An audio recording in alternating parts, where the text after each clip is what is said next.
men can start to look at the earth with the eyes of a god.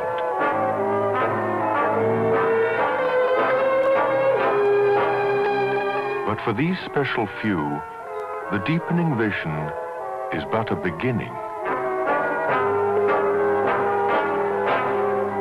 Intense years of work in science, engineering, and on the human body have been preparing for the next step, which will free man completely from an earthbound existence and start his exploration of the cosmos.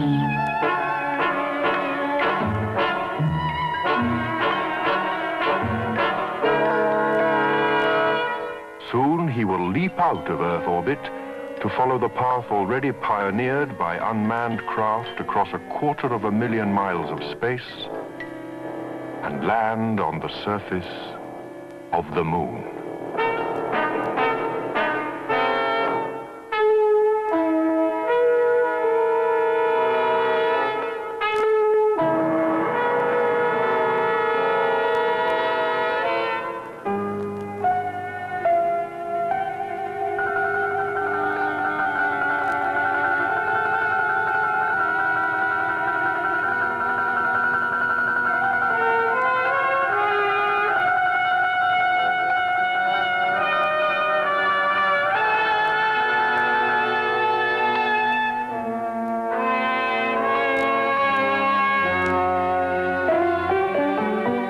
This is not the moon, though today it is a stepping stone to the moon.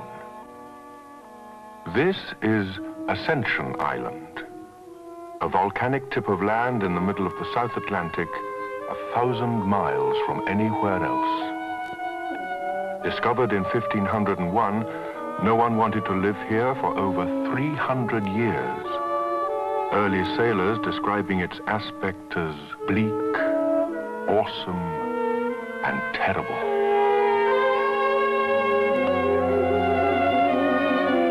Created by an underwater eruption, it is peppered with the craters of 40 volcanoes round a solidified cauldron, the Devil's Riding School.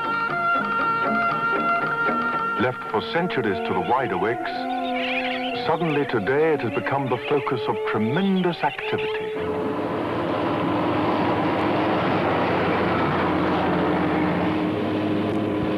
Part of the vast project to put man on the moon.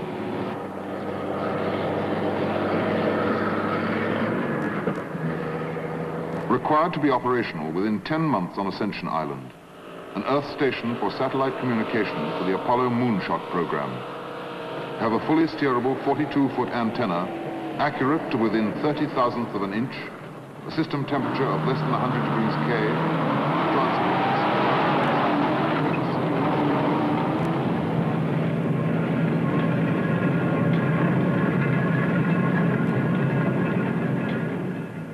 This is all rather amazing, even to me as cable and wireless project engineer.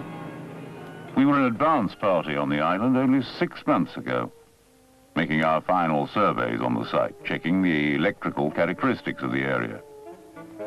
We knew it should be all right because we'd gone over the island map with a tooth comb to find a naturally screened area, and we'd chosen the middle of a plain surrounded by mountains. And it was okay. But then I could only go on and think of all else that had to be done before the station could be built here, on practically a desert island, 4,000 miles from England, off most shipping routes, and with no regular air service. For the moment of signing the contract, I knew it to be simply the beginning. In just 10 months, the station had to be designed, built, tested, and working.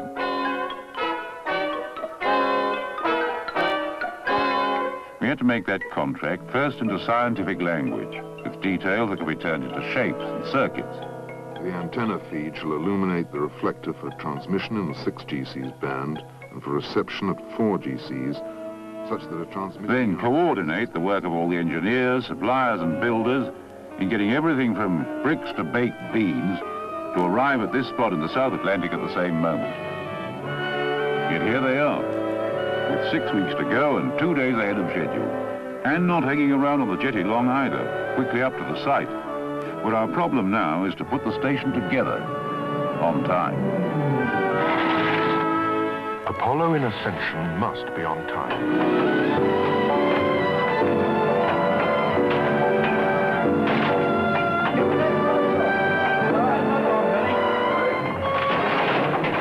Many things as possible going on together. No one side of the work can stand still. Control gear, transmitter racks, receiver racks, power racks, digital servo controls, test equipment. This is the electronic heart of the station. 50 cables to be sorted out to go between the control room and the aerial itself. 50 cables, each containing up to 80 wires. A total of 4,000 connections, and each one must be right.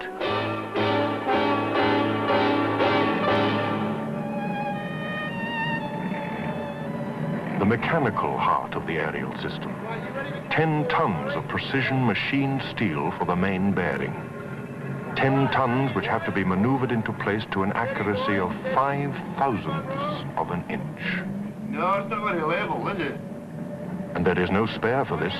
It is one off, and that's it. Lower away steady, Monroe. Just a little inch, Monroe. Nothing must go wrong, for the Apollo program itself is marching ahead.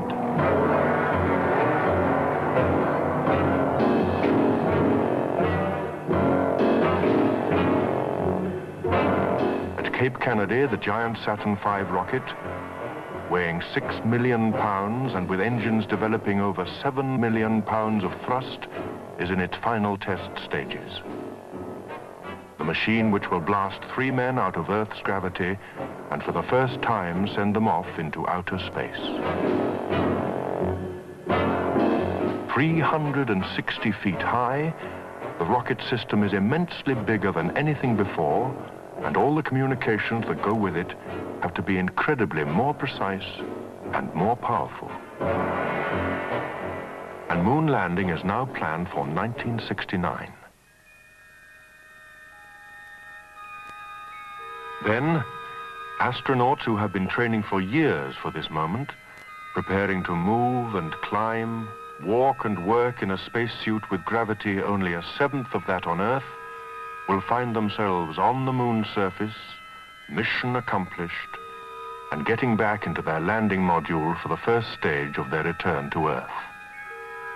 This is the beginning of the most hazardous part of their journey. They will have to blast themselves off the moon's surface in their landing vehicle and join up again with their mother craft left orbiting the moon. Then, out of moon orbit, back on the 250,000 miles to Earth. But to land safely on the Earth, it will first have to get into Earth orbit. And in order to get into orbit, while traveling at 25,000 miles an hour, it will have to hit a corridor only 40 miles wide. So communications from the capsule to Earth are absolutely vital. Streams of data will be received by tracking stations like the one on Ascension Island, sent to the Earth station, and up to a stationary satellite 22,000 miles above the Earth. From the satellite, the signal is relayed down to the American continent at Andover, Maine, and so to the spaceflight centers at Goddard and Houston. Computers there will work out instructions to go back to the spaceship. And the Earth station will be a vital part of a two-way process to get men to and from the moon. Ascension, day 2 of the main construction.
What does it want, a little turn of the left? Can you take it out a bit, Harry?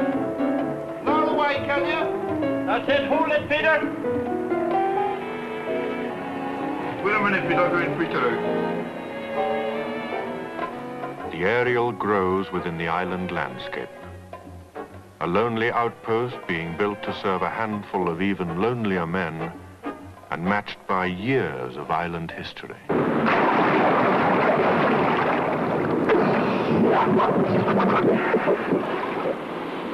This is Comfortless Cove. In the 19th century, ships used it to land their victims of yellow fever.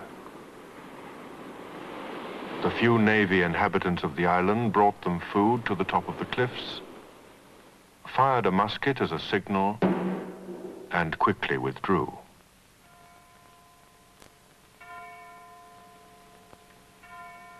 The sick buried their own dead, and when the inhabitants found that the food was no longer taken, they waited 6 months, then went in and buried the last body.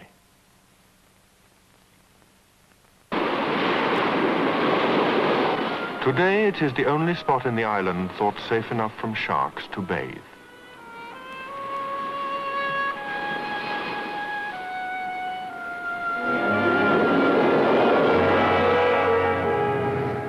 For the inhabitants of the small township, it is a strange life. Though everyone now has to do with communications, no one can say he belongs here. Everyone has a home elsewhere, either in St. Helena or in Britain. They make their home here for a few years in the volcanic dust and then move on.